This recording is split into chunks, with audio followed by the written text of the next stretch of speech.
So I am very, very excited to be chatting just very shortly to Amy Orr-Ewing, who is honestly just one of the best Bible teachers I've ever heard. I love her. I love listening to her. I love listening to her bring the Bible alive. And Amy is a theologian. She's a speaker. She's an author. She's all the things. Okay. And what I'm going to do is I'm going to speak to her now and let her introduce herself to you. And just what a pleasure it is to be having her join us at Spring Harvest in 2022.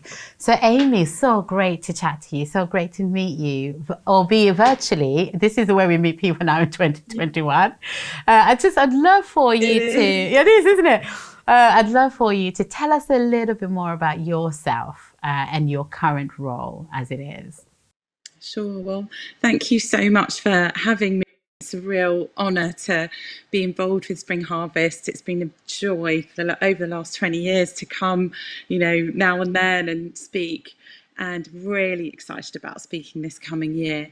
So yeah, I work as a theologian, a speaker, an author, an evangelist, and I've been doing that for 23 years in different ways, kind of travelling the world, answering people's questions about the Christian faith, as well as teaching the Bible and trying to encourage us as Christians and as the church to really live all out for God. Yeah.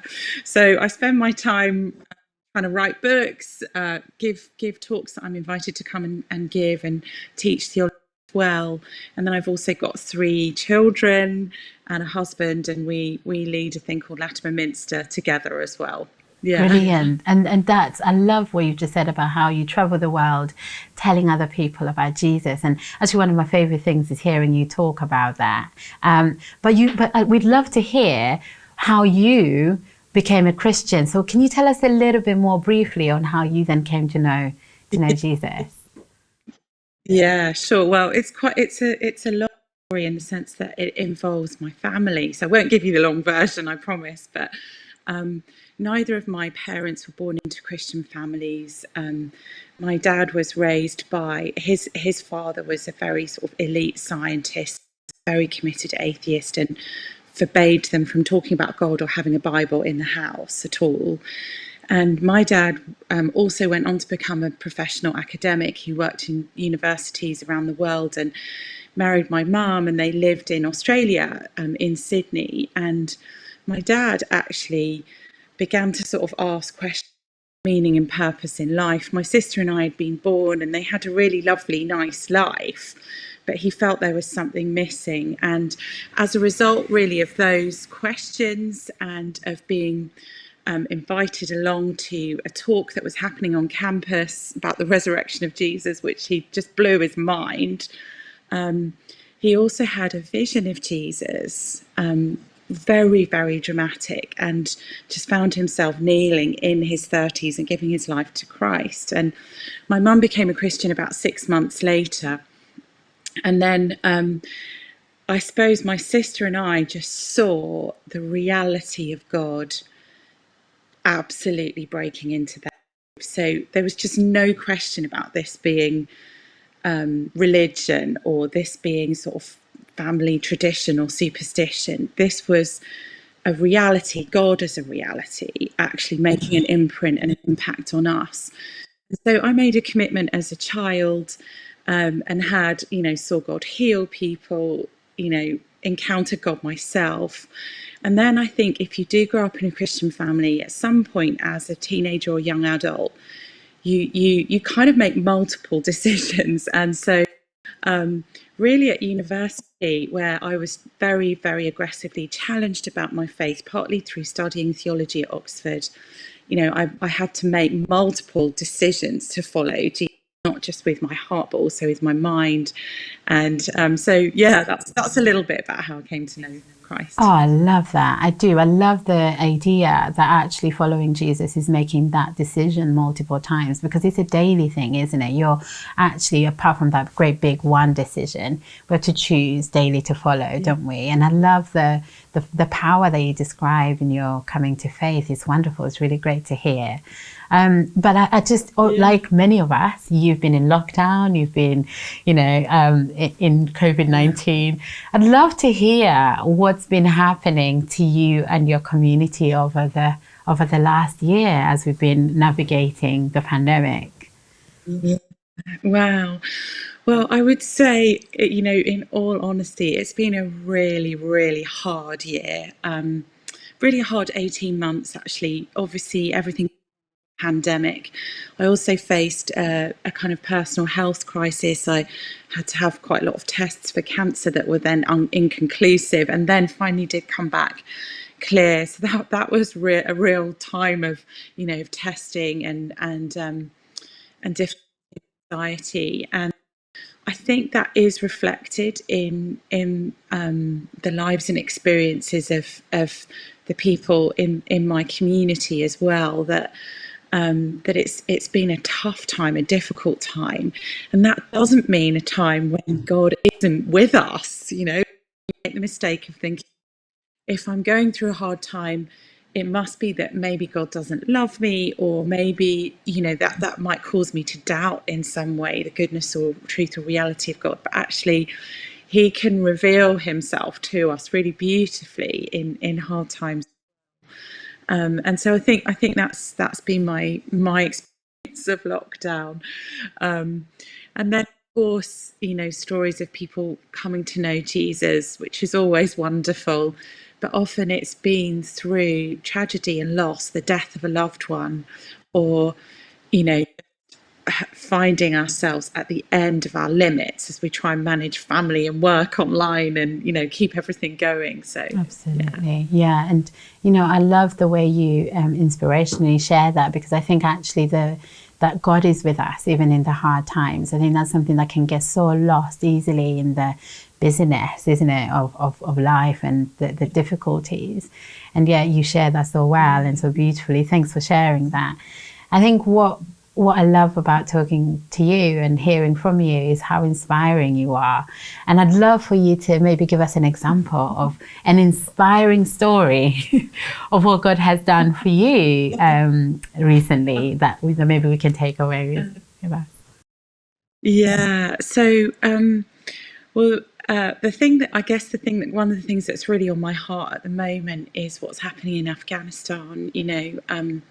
We support a network of house churches there, 30 or more sort of house churches, all led by Afghanis. And part of my and my husband's story of faith is that years ago, when the Taliban first took power in Afghanistan, God took us on this amazing trip. We smuggled Bibles in. We got into the military headquarters of the Taliban.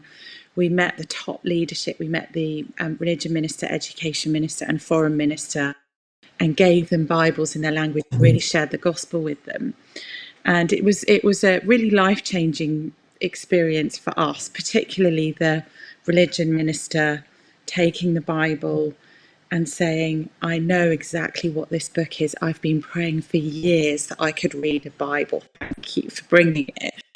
We were kind of 19 years old on this crazy prophetic sort of mission trip. And here was someone who'd been praying for years for a Bible. And now scroll forwards 20 years as that nation is just on the brink of collapse, absolutely devastating. The Taliban hunting Christians. They know that the church is growing very fast there, maybe the second fastest growing church in the world now after Iran. Certainly people are coming to know Jesus. Many jihadis previously had given their lives to a kind of violent form of another religion, and now loving Christ and proclaiming him with no fear. But at the same time, one's heart is breaking for those house churches with new believers who are being faced with the Taliban going door to door and, threatening anyone who's a follower of Jesus. So last week, I just heard the story of one of them saying, one of these leaders saying, I used to be a jihadi. I've never lived my life with fear, and I don't fear the Taliban. I welcome them coming because I believe when I preach the gospel to them, they'll come to, they may turn to Christ, and if they don't, I know I'm going home to Jesus. And then he said, the thing is, we know how to preach the gospel in this circumstance. We don't know how to do it where you are, where there's sort of, consumerism and complacency, but we do know how to do this. So pray for us to be faithful. And that was so encouraging and so challenging well to us about who we are as a church in this moment in history, where we're positioned at the end of the pandemic, where there has been so much loss and obviously a lot of discouragement, but it's also a moment of opportunity and I think recommitment for us. Yes, absolutely. Wow. I love that. And I think we have a lot to learn, don't we, from our brothers and sisters. Yeah. And I think I love hearing stories like that because it kind of wakes you up. And how great would it be that actually this great thing that is absolutely shaking and heartbreaking our brothers and sisters, not only makes them strong in their faith, but also helps us to wake up to ours. So I love that you're sharing about praying for our brothers and sisters in Afghanistan, and that, what a story. And that's why we can't wait to have you at Spring Harvest in 2022. We're really excited to have you join us. And I know there's lots of you at home who are booking, getting ready, thinking about coming. So I think what I'd love to see you do, Amy, is maybe give him a message. Do you have a message for anybody who either is going to be joining us or thinking about joining us? Do you have a message for Spring Harvesters for them to take away? Yeah, I think, the message I would have would be, don't lose heart. And even if you feel like you can't hold on to God, God is holding on to you, and you belong to him. Yes, amen. This wider community. So why not book on and come and be part of that, one of those weeks together, and experience God holding on to you, experience being part of this bigger, wonderful family of the church. Oh, I love that. And I hope that you're listening and doing that as well. And it'd be such a pleasure for you to have you join us, Amy. I personally can't wait to hear you. I know lots of people who are looking forward to that. And actually that joining together after so long of being apart, what a joy that will be to lift up our hands in worship, to do all of that together. I'm so excited that you're going to be joining us. And thank you so much for giving us your time today. And I just love what you just shared with us. Thank you. Really appreciate you. Thank you so much, Amy. See you soon.